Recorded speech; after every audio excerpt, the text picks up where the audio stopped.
First, remove the cover. You will find the through screws here, input lifeline, output lifeline, and neutral line. You can connect cables like this way.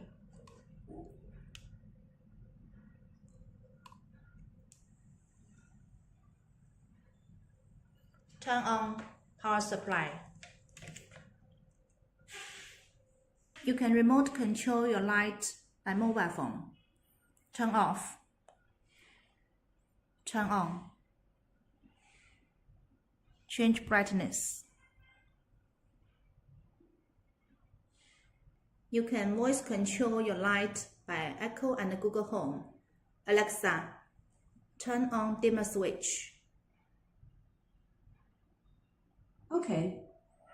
Alexa, change dimmer switch to 90%. Okay. Alexa, turn off dimmer switch. Okay.